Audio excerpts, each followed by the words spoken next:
मुखो श्री सद्गुरुदेव महाराज जी की गुना से लगभग 100 किलोमीटर की दूरी पर इंदौर और भोपाल के मार्ग में व्यावरा में एक आश्रम बनाने की मौज उठी। इस हेतु आपने 2-3 स्थान देखे। आगरा बम्बई हाईवे के समीप एक स्थान को उपयुक्त जानकर इसे सन 1996 में खरीद लिया गया। यहाँ 2-3 कमरे बने हुए थे, बाकी सारा प्लॉट खाली पड़ा था। एक बावली भी खुदी हुई थी जिसका जल बहुत खारा था, अतः यह पीने के प्रयोग में नहीं लाया जा सकता था। इसी प्लॉट के पिछली तरफ एक बोरवेल किया गया, जिससे पीने के पानी की आपूर्ति होने लगी और महात्मा ज्ञान विचारानंद जी को इस आश्रम की सारी बाउंड्री बनाने का आदेश दिया। पुनः सारी रूपरेखा तैयार करवाकर श्री मंदिर और सत्संग भवन के निज नींव कर कमलों द्वारा रखवाई गई और सेवा कार्य आरंभ हो गया। श्री सद्गुरु जी से और श्री आनंदपुर से श्री प्रयागधाम की ओर जाते हुए और श्री प्रयागधाम से श्री आनंदपुर की ओर आते हुए बसों द्वारा यात्रा कर रहे गुरुमुख यहाँ सेवा के लिए रुकते। महाप्रभु जी स्वयं कई दिन यहाँ विराजमान होकर सेवा करवाते। गुरुमुख जन सेवा का सौभाग्य पाकर लाभान्वित होते और देव दुर्लभ श्री दर्शनों की दिव्य दात को पाकर अपने भाग्यों की सराहना करते नया गाते थे, क्योंकि गुरु दरबार की सेवा और पावन श्री दर्शनों की निधि किसी बिरले भाग्यशाली को करोड़ों जन्मों के पुण्य कर्मोदित होने के पश्चात ही मिलती है। ऐसे सुगध समागम को पाकर प्रेमी गुरुमुखों के हर्ष की सीमा नहीं रहती और वे प्रेम विभोर हो दिन रात इस सेवा में लगे रहते हैं। महापुरुषों की कृपा और सेवकों की प्रयास से शीघ्र ही श्री मंदिर और सत्संग भवन का कार्य पूर्ण हो गया। आपने श्री प्रयागधाम से माघी के पर्व पश्चात श्री आनंदपुर के लिए प्रस्थान किया। मार्ग में इंदौर से होते हुए इस स्थान पर कृपा फरमाई और श्री मौज से मुहूर्त की सब तैयारी हो चुकी थी और श्री मंदिर जी को रंग बिरंगी लड़ियों और गुब्बारों से सजाया गया। मुख्य द्वार पर केले के पत्तों से तोरण द्वार सजाए गए। श्री सद्गुरुदेव महाराज जी यहाँ पधारे। कुछ गुरुमुख केवल जन साध थे। आपने श्री मंदिर में प्रवेश करने से पहले रिबन काटा और नारियल तोड़े। अंदर श्री सिंहासन पर श्री परमहंसों की दिव्य प्रतिमाएं विराजमान थी।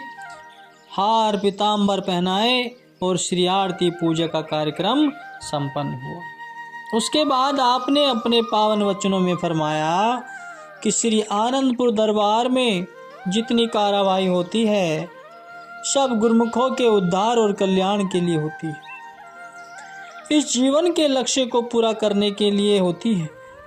और श्री परमहंस दाता दयाल जी ने सेवकों के लिए यह ऐसी रचना रचाई है, भक्ति परमार्थ का प्रवाह चलाया है। जो जिज्ञासु जन दरबार में आते हैं वे भक्ति और दर्शनों का भरपूर लाभ उठाते हैं। सही मायनों में वे जीवन का लक्ष्य पूरा कर लेते हैं। महापुरुषों का यही मिशन होता है कि गुरुमुख जिज्ञासु जन भक्ति परमार्थ का लाभ उठाते रहें। इस दरबार में जो भी कार्रवाई होती है उसके कण कण और जर्रे जर्रे में परमार्थ और भक्ति समाई है। गुरुमुख जन भी अनमोल जीवन से अपने एक एक श्वास में परमार्थ भक्ति और सेवा का लाभ उठाते हैं। यह जो श्री मंदिर और सत्संग भवन तैयार हुआ है, यह सब गुरुमुखों की सेवा का ही फल है। वे अपना तन मन धन और दिलो दिमाग गुरु दरबार की सेवा में लगा देते हैं और सुमिरन ध्यान में रत रहकर जीवन में सच्चा आनंद भर लेते हैं। एक ऐसा आनंद है जो लोक और परलोक में खुशियाँ देता है। महापुरुषों को भी इस बात से बहुत खुशी होती है कि गुरुमुख जन जीवन में भक्ति का धन एकत्र कर रूहानी फैज उठा रहे, गुरु दरबार की सेवा करके जीवन का सच्चा लाभ उठाकर अपने लक्ष्य की ओर अग्रसर हो रहे। आज यह मुहूर्त हुआ है। हम सब गुरुमुखों को बहुत बहुत बधाई देते हैं। पावन श्री दर्शन और प्रवचनों की दात को पाकर प्रेमियों के हृदय गदगद हो उठे और श्री मुख से इस आश्रम का नाम अलख धाम रखा गया। गुरुमुखों ने गुरु महिमा के भजन गाए और माँ प्रभु जी के पावन श्री वचनों में शुभ मुहूर्त की कोटि कोटियां बधाई अर्पित की और प्रसाद वितरित हुआ और इस उपलक्ष्य में भंडारे का आयोजन भी हुआ। कुछ ही समय पश्चात आपने भक्तों के आवास के लिए कमरे और लंगर बनाने और खिलाने के लिए भी भवन बनवा दिया। पीछे की ओर एक सुंदर पार्क बनवाया जहां पुष्पों के पौधों के साथ कई फलदार वृक्ष लगवाए। आश्रम का निर्माण हो जाने पर आपने उसकी जिम्मेवारी स्वामी विचार पूर्णानंद जी को सौंप दी और आप श्री आनंदपुर में से प्रयागधाम की ओर जाते हुए वर्ष में प्राय 2-3 बार इस आश्रम पर कृपा फरमाते और इस आश्रम के बन जाने से इस मार्ग से आने जाने वाली बसें, पिकअप एवं अन्य वाहनों को विश्राम और लंगर आदि ग्रहण करने की सुविधा प्राप्त हो गई। अनुपम धाम भोपाल में श्री सद्गुरुदेव महाराज जी की यह मौज थी कि उस स्थान पर आश्रम अवश्य होना चाहिए जहाँ पर यात्रा के समय ठहरने की सुख सुविधा हो। साथ में उस क्षेत्र में रहने वाले गुरुमुख प्रेमियों को आध्यात्मिक लाभ भी प्राप्त हो सके। श्री आनंदपुर से बम्बई अथवा दिल्ली आदि के लिए हवाई जहाज़ द्वारा जाना हो तथा बम्बई दिल्ली से श्री आनंदपुर जाना हो तो दर्शन एवं सेवा सत्संग से लाभान्वित हो सके। कुछ समय के लिए विश्राम हेतु वहाँ पर ठहर सकें। इसके लिए भोपाल का स्थान ही उपयुक्त जानकर वहाँ पर एक आश्रम बनवाने की श्री मौज उठी।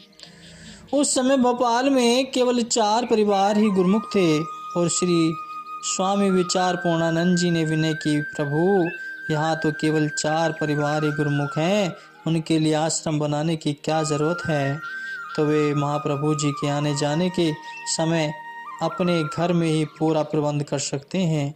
श्री वचन हुए कि वही गुरुमुख ही इस आश्रम का निर्माण कार्य करेंगे और सेवा करके अपने जन्म को सखारत करेंगे। महापुरुष जिस स्थान पर जाते हैं वहाँ चारों ओर का वातावरण भक्ति की सुगंधित से स्वतः ही महक उठता है।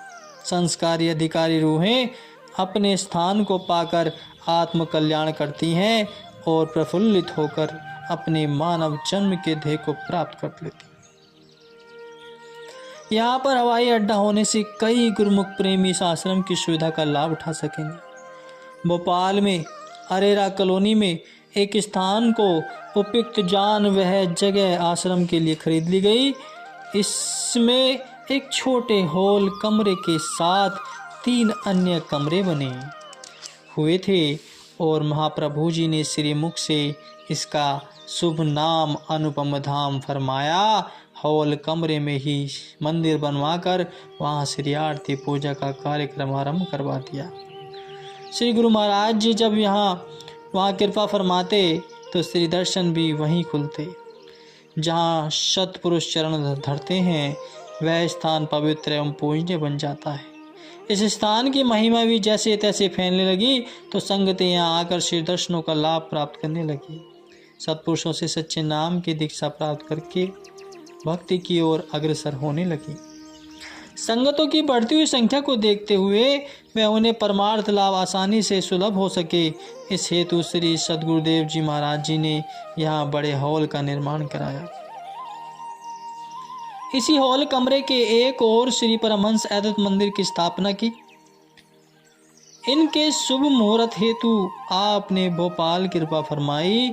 एक दिन पहले श्री गुरु प्रयागधाम से कुछ गुरुमुखों को यहाँ भेजा और कुछ गुरुमुख श्री आनंदपुर से आज्ञा पाकर यहाँ आए। यहाँ का सारा प्रबंध प्रमुख गुरुमुख परिवारों की ओर से किया जाता था। एक मास में एक बार यहाँ भंडारा होता लंगर में भक्त भक्तनी इकट्ठी ही भोजन किया करते। महाप्रभु जी के आगमन पर भी वही प्रबंध चलता रहा था। साथ आए गुरुमुखों को उनके कमरे में भोजन दिया गया और श्री गुरु महाराज जी के आगमन पर प्रबंधक बाई जी ने एवं गुरुमुखों ने उत्साह से स्वागत किया और प्रभु दर्शन के गीत गाए। महाप्रभु जी भी प्रसन्न मुद्रा में सबको आशीर्वाद देते हुए चौबारे में विराजमान हुए। दोपहर का समय था। खिड़की से नीचे बाहर की ओर झांका। उस समय लंगर की तैयारी हो रही थी। बाहर से आई हुई संगत भक्त व भक्तनियाँ इकट्ठी ही पंक्ति में बैठते जा रहे थे। उसी समय ही श्री प्रभु जी ने नीचे एक कमरे में आकर विराजमान हुए और शरणागत गुरुमुखों को पास बुलाया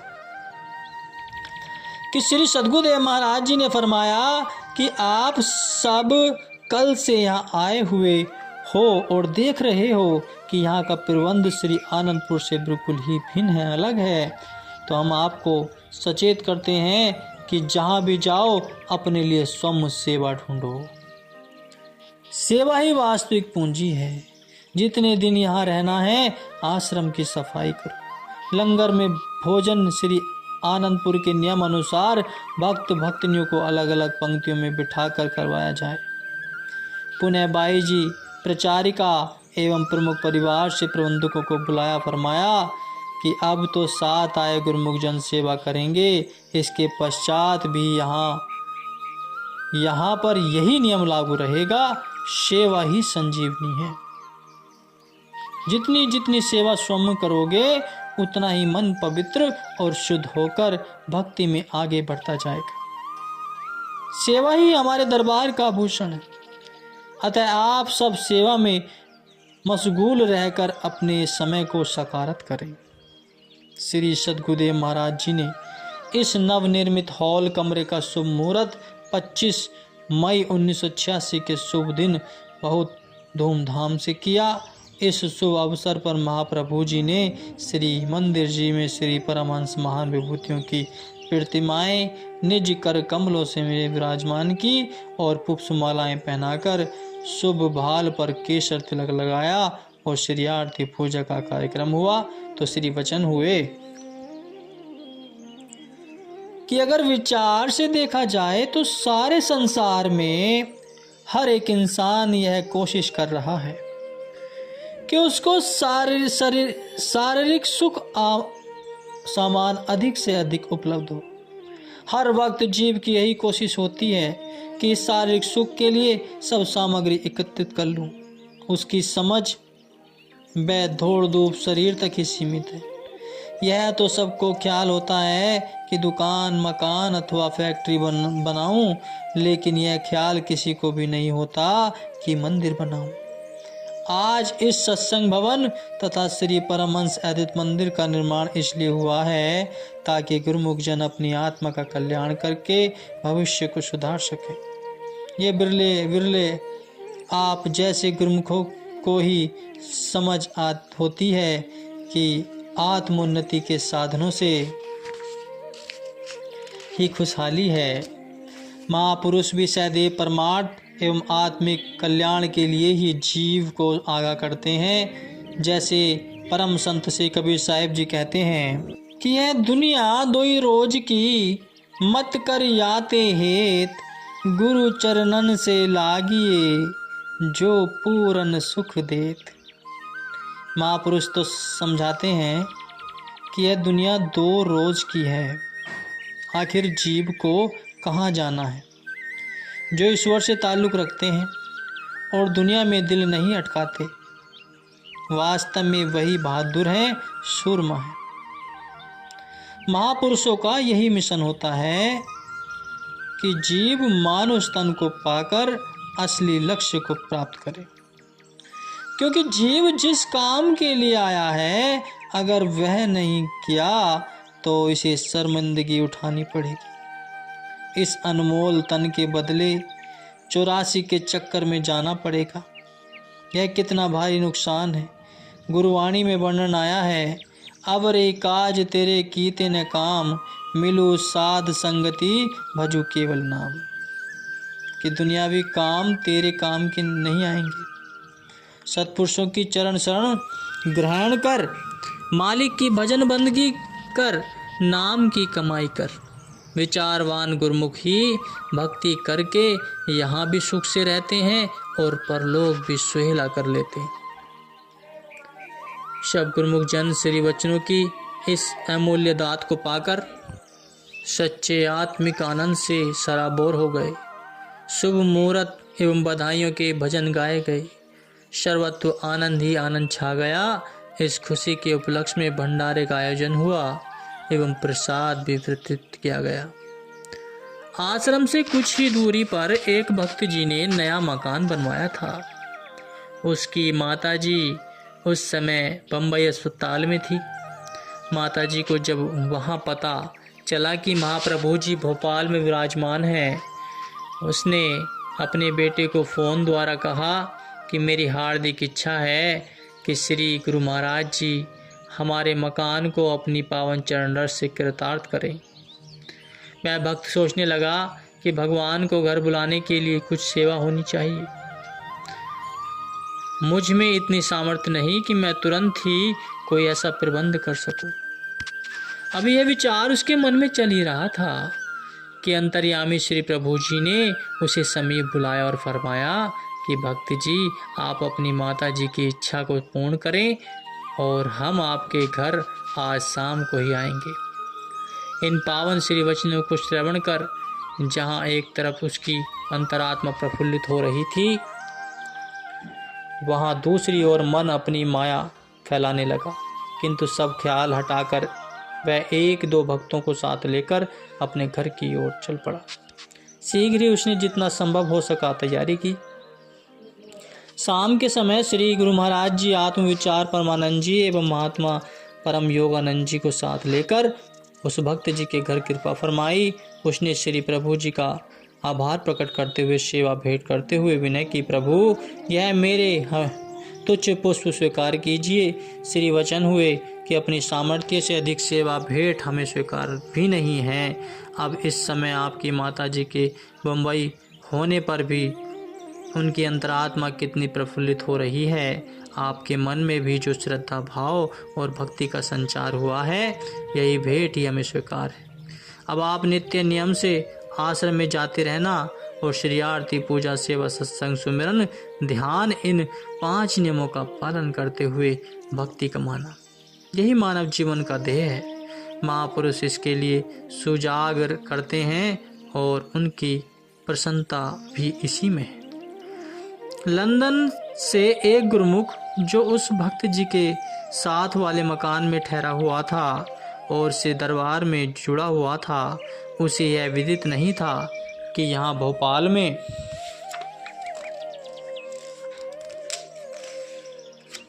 आसपास कोई सत्संग आश्रम है। न ही यह ज्ञात था कि श्री गुरु महाराज जी भोपाल में ही विराजमान हैं। परंतु उसके मन में श्री दर्शनों की तीव्र अभिलाषा थी। उसकी खुशी का कोई पारावार न था।